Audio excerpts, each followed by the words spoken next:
Hey guys, it's Tech Geek here, and today I am showing you the twin Frozr GeForce GTX 660. Now, I have done a graphics installation in the past, but I'm installing this into my new custom-built PC, so I thought, why not show you a different type of graphics card.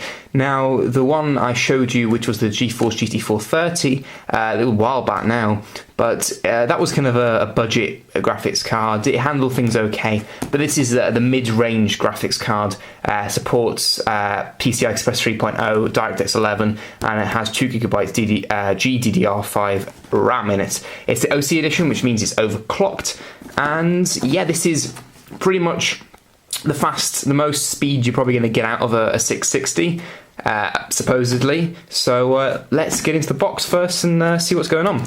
So you've got this nice little, get rid of that, that's something personal, it doesn't matter.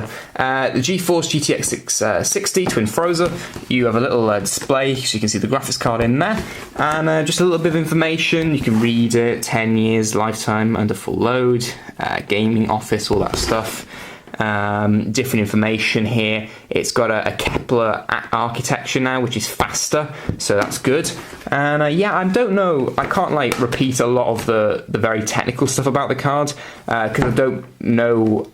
I'm not an expert in graphics cards, let's put it that way, but I knew enough, I've done enough research to know that this was, for the price range, I paid about £200 for it. So for the price range, it's a pretty decent graphics card, likely to get around 50 frames per second on Battlefield 3 in Ultra, which is suited for me, really. I didn't really want to pay a lot of money, because you're talking with the 680 and things like that, you're talking about £300 to £400, and that's just too much for me at this moment. So let's open the box and have a look inside.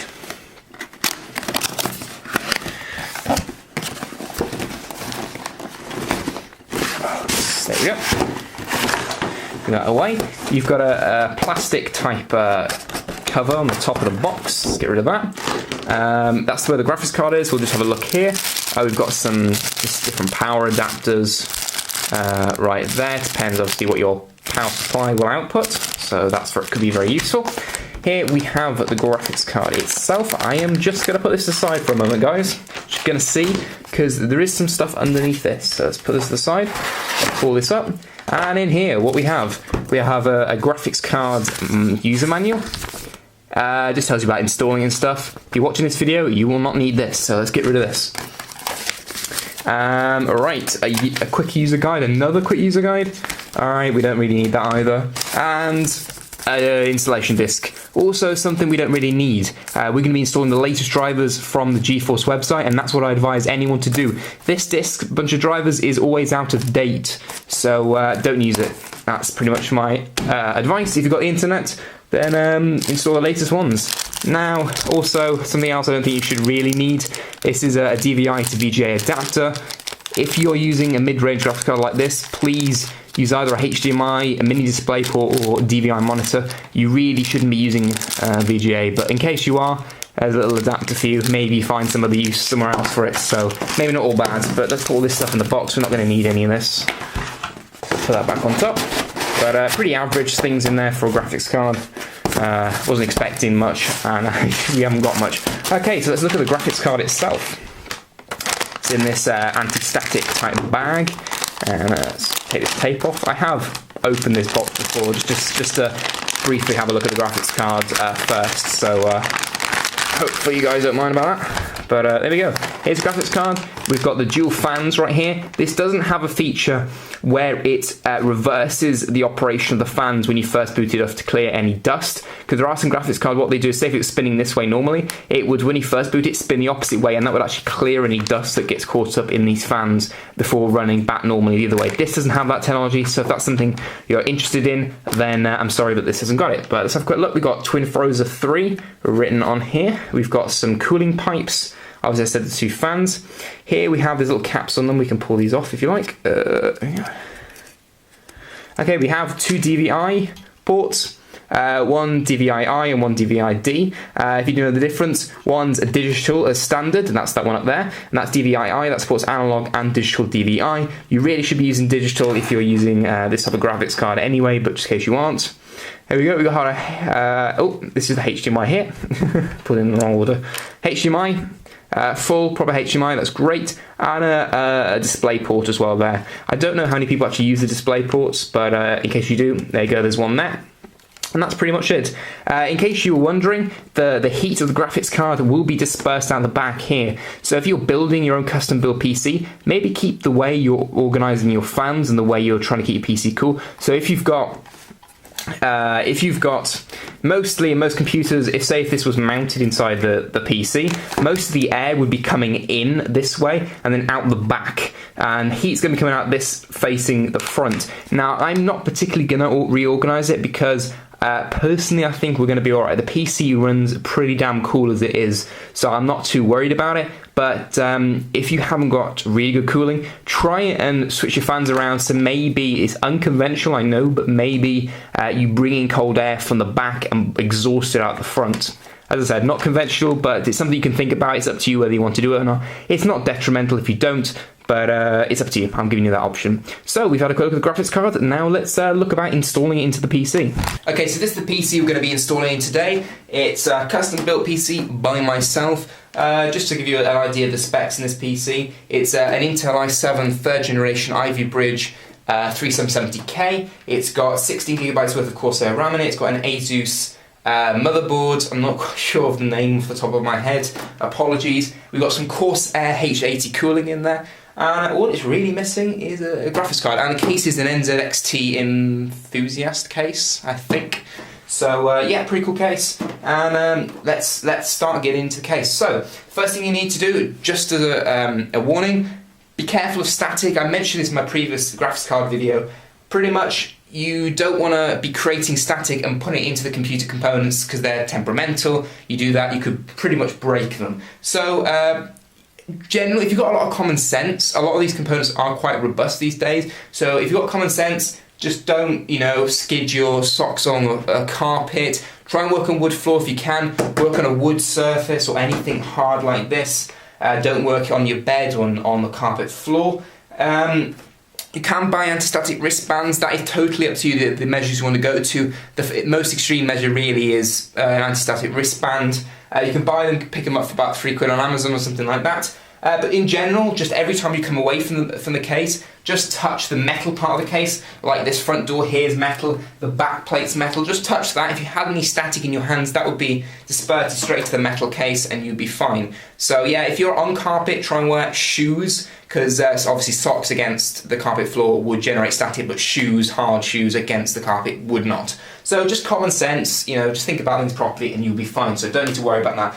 Just because you're wondering, this is a little Wi-Fi card that's just, it's like a Wi-Fi antenna, it's magnetic and it just sticks to the case, so don't worry about that. Okay, so first thing you need to do is open up the case. Decide which side you need to open. I've got a little panel here so I can see straight through. This is the side I need to open. Most cases do, well, most enthusiast cases would have these glasses, but just open the side, and if it's not the right one, then you can switch it around, there's no problem there. So we're going to turn it around.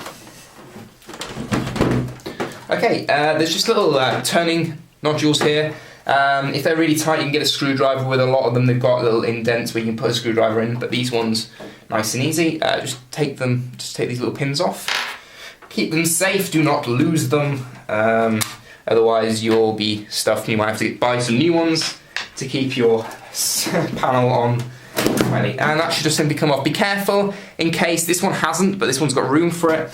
If you have any case fans mounted, don't just rip this straight off. There's cables coming from the case fan, so be careful. There's nothing on this, so I can just throw this away. That's my phone, apologies. Just so I can just throw that away. Not literally, obviously, but we can move that out of the way and not worry about any of that. And welcome to the bit of a mess of cables. This is pre-building. Anyway, right. I'm going to come back to you with a closer shot of the PC now. I'm going to install it. Okay, so the first thing you need to do is identify the PCI 3.0 express port and identify the power cable from your PSU that you're going to need to hook up to the graphics card, because it does use external power. Now, all you can do is if you've got a non-modular PSU, you've got to go through the bunch of cables that are in your case already, if you've already built a PC obviously, and find the one that matches up to the graphics card, and it's actually one that looks pretty much like this. If we can zoom in a bit more, maybe we can get a full understanding. And it decides to focus, which it's not right now. Apologies for that. Well, no, it is one focus. Okay. Okay, well, it will look something like this. And that's it. It will say, that's my label, this is PCI Express port, as you can see there. But there are a few of them, obviously, because there's different graphics cards which take a different amount of power. But this is this one, so I've highlighted this, I'm going to put it on the table so I don't lose it. Now you need to identify the PCI Express port. Look at your motherboard manual, it will tell you, which I've literally just done to find out myself to make sure. And it is this blue one right here. It's hard to see, I know it's dark, I've tried to get good lighting, but it's not working for me right now. But it is that blue one right there. As you can see, I've got this is the water cooling cable for the Corsair H80, so I haven't got a lot of room to move around here, but any room you can make, maybe taking things out that you can. I'm not going to take the water cooling out because it's just annoying to put back in, so I'm not going to do that. But yeah, now it's all about installing it. Okay, just before you actually put it in properly, keep this, sorry for nudging the camera, keep this little blue plastic thing, it just protects this strip here. You shouldn't really touch it. So just pretty much place the graphics card in and line it up as if you're about to put it in, and then have a look on the left for the back slots that you're going to have to take out for the ports. So take mental note of it and then pull it back out, put it somewhere safe, and then what we've got to do is we've got to turn the PC case around and zoom this out, and these two panels here are the ones I need to take out. Each case is a little bit different, but for me, some of them you simply push in and they'll come out, but this one works, as I said, a little bit different. So what we can do is, all we've got to do is there's little screws here, and it just means you can reattach them if you've accidentally pulled out the wrong one, which is good. I've had some cheaper cases in the past where you pretty much, if you pull out the wrong one, you're a bit stuffed and you won't be able to get it back in. Okay, that one's a little bit tight. Let me just get a screwdriver so we can properly take that out. Okay, so we're just unscrewing these screws. Once they're loose enough, they will just come out easily.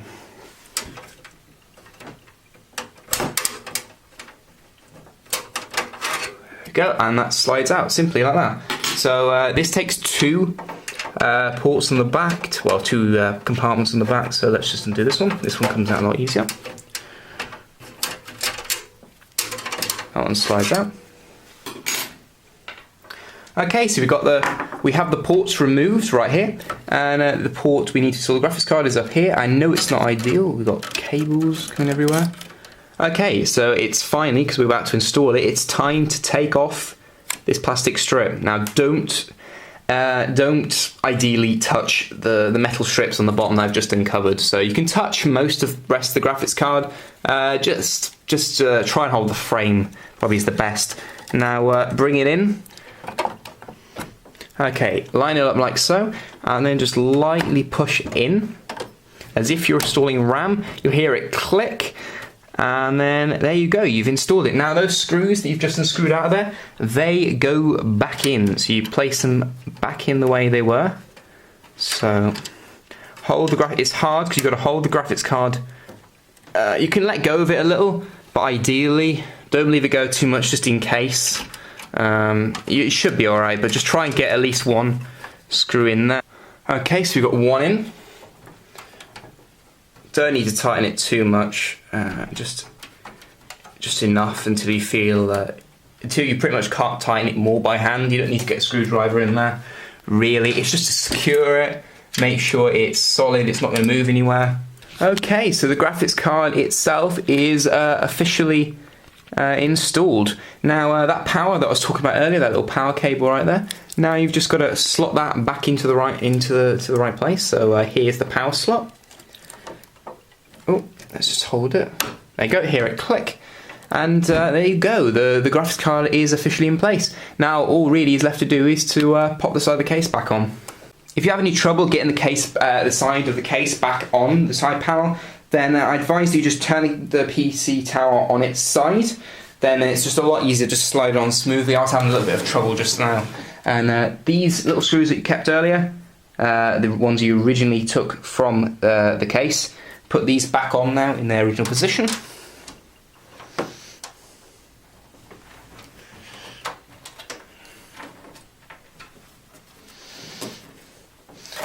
Okay, so you have successfully installed the graphics card. Here it is right here. Now, the next thing we really have to do is install drivers, so we'll be doing that in just a moment. But you should be okay to plug your monitors straight into the new graphics card. Do not plug it into your old integrated one. Generally, just plug it straight into this. If you plug it in and you're not getting any picture or anything, temporarily go back to the integrated, and once we've installed the drivers we can use the dedicated straight away. But 9 times out of 10 you can plug your monitor straight into the dedicated graphics card that you've just installed and then install the latest drivers. So let's go and do that now. Okay, we've just installed the graphics card. Now we need to install the drivers. Open up your web browser of choice. I'm using Google Chrome. Use Google or wherever you would like to use. Search for GeForce, or simply go to geforce.co.uk or geforce.com. Click on the most appropriate one for you, and on the top banner here you need to click drivers. This will take you through to the drivers page. You can automatically detect your GPU. You can do that if you like. I'm just going to show you the manual way. GeForce, GeForce 600, and then select the GeForce 660 right there. Choose your operating system that you are currently running, language, and start search. It will immediately show you the newest version of the driver. Just check if you like using the date here, and it gives you a little bit of information on the operating system just to double check. Any release highlights you'd like to read through, and click agree and download, and it will download to wherever you normally download your applications to. I already have it done, so it's on my desktop. All you need to do then is double click on the application, click run. It's going to save just some temporary files to this particular root. Once it's done that, it just opens up NVIDIA graphics driver, checking system compatibility, basically making sure that you've got the graphics card installed. Agree and continue to the license agreements. I don't know if anyone actually reads them. Custom for me, just so I can show you. Then really all you need checked is you can, if you're not using any 3D stuff, you can uncheck that straight away. If you have an integrated audio card or a dedicated audio card, you might want to uncheck this, because this is basically going to install NVIDIA's HD audio drivers and pretty much set the graphics card as the primary audio device. So personally I don't want that checked, so I would uncheck that. Just the only things you really need to make sure you got checked is NVIDIA Update, the PhysX system software, and the graphics driver. Go through next, install that. I already have it installed, so that's all you need to do. Restart, it'll tell you on the end to restart your computer, and that's it, you're away to go. So hopefully you found this video helpful to you. If it has, don't forget to hit that like button. If you have any questions, queries, or feedback on the graphics card itself, leave it below in the comments. I'll read through everyone. Anyone that I think needs a reply, or if I have an answer for you to any of your questions, I will reply to them. If I don't know the answer to any of your questions, I will try and point you in the right direction, so don't worry. Any queries, whatever they are, leave them in the comments below. But thank you for watching, and I will see you very, very soon. Goodbye.